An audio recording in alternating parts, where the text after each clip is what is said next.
आप सुन रहे हैं शकुनी पासों का महारथी। वैसे तो ये कहानी भारतवर्ष की सबसे पुरानी कहानियों में शामिल है, लेकिन ये कहानी कुछ सवाल करती है, सवाल जो पिछले हजारों सालों से अनुत्तरित है। क्यों अपने जीवित शिशु को नदी में बहा देने वाली माँ महान कहलाती है?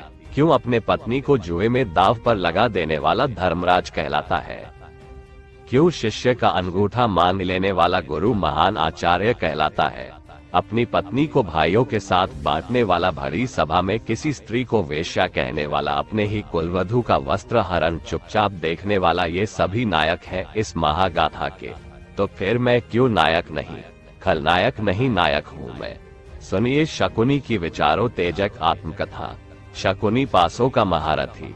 मेरे प्यारे दर्शकों, वीडियो पूरा देखें तो ही समझ में आएगा। कहानी अच्छा लगे तो एक लाइक जरूर कर देना। दोस्तों चलते हैं कहानी की ओर। शकुनी गांधार नरेश राजा सुबाल के पुत्र थे।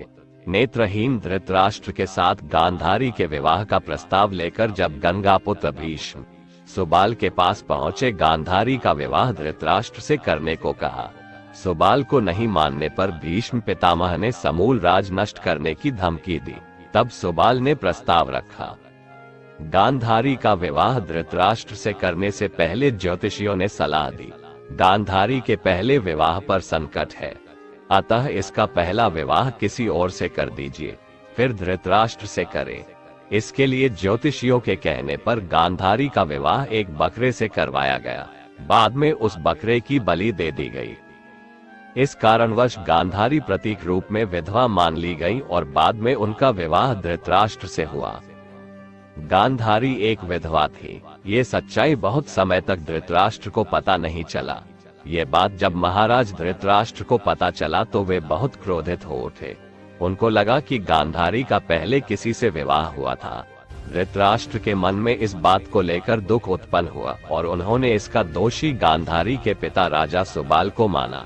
धृतराष्ट्र ने गांधारी के पिता राजा सुबाल को पूरे परिवार सहित कारागाह में डाल दिया।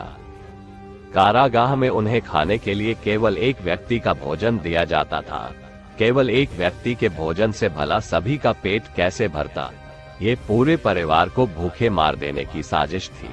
राजा सुबाल ने यह निर्णय लिया कि वह ये भोजन केवल उनके सबसे छोटे पुत्र को ही दिया जाए, ताकि उनके परिवार में से कोई तो जीवित बच सके, और वह था शकुनी। एक एक करके सुबाल के सभी पुत्र मरने लगे। सब लोग अपने हिस्से का चावल शकुनी को देते थे ताकि वह जीवित रहकर कौरवों का नाश कर सके। सुबाल ने अपने सबसे छोटे बेटे शकुनी को प्रतिशोध के लिए तैयार किया।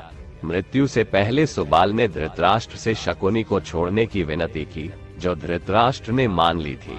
शकुनी ने अपनी आंखों के सामने अपने परिवार का अंत होते हुए देखा और अंत में शकुनी जिंदा बच गए। अपने पिता की मृत्यु के पश्चात शकुनी ने उनकी कुछ हड्डियां अपने पास रख ली थी। शकुनी जुआ खेलने में पारंगत था और उसने कौरवों में भी जुए के प्रति मोह जगा दिया था। कौरवों को छल व कपट की राह सिखाने वाले शकुनी उन्हें पांडवों का विनाश करने में पग पग पर मदद करते थे, लेकिन उनके मन में कौरवों के लिए केवल बदले की भावना थी। क्योंकि धृतराष्ट्र ने शकुनी के संपूर्ण परिवार को जेल में डाल दिया था और उनको बस मुट्ठी भर अनाज ही खाने को दिया जाता था, शकुनी ने अपने पूरे परिवार को जेल में भूख से अपनी आंखों के सामने खत्म होते हुए देखा था। शकुनी ने हस्तिनापुर में सबका विश्वास जीत लिया और कौरवों का अभिभावक बन बैठा।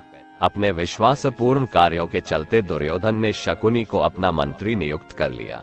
सर्वप्रथम उसने गांधारी व धृतराष्ट्र को अपने वश में करके धृतराष्ट्र के भाई पांडु के विरुद्ध षड्यंत्र रचने और राज सिंहासन पर धृतराष्ट्र का आधिपत्य जमाने को कहा। फिर धीरे धीरे शकुनी ने दुर्योधन को अपनी बुद्धि से मोह पासा में बांध लिया। शकुनी ने न केवल दुर्योधन को युधिष्ठिर के खिलाफ भड़काया, बल्कि महाभारत के युद्ध की नींव भी रखी। इसी तरह शकुनी ने अपने बुद्धि से कौरवों का मूल नाश करवा दिया। मेरे प्यारे दर्शकों, ये कहानी आपको कैसा लगा है, इसकी जानकारी हमें कमेंट करके जरूर बताएं और कहानी अच्छा लगा हो तो एक लाइक कर देना। आप हमारे चैनल पर नए हैं तो सब्सक्राइब कर लेना। दोस्तों फिर मिलेंगे आपसे अगले वीडियो में, तब तक आप लोग हंसते रहिए, मुस्कुराते रहिए, खुश रहिए और अपने परिवार का रक्षा कीजिए। जय हिंद, वंदे मातरम दोस्तों।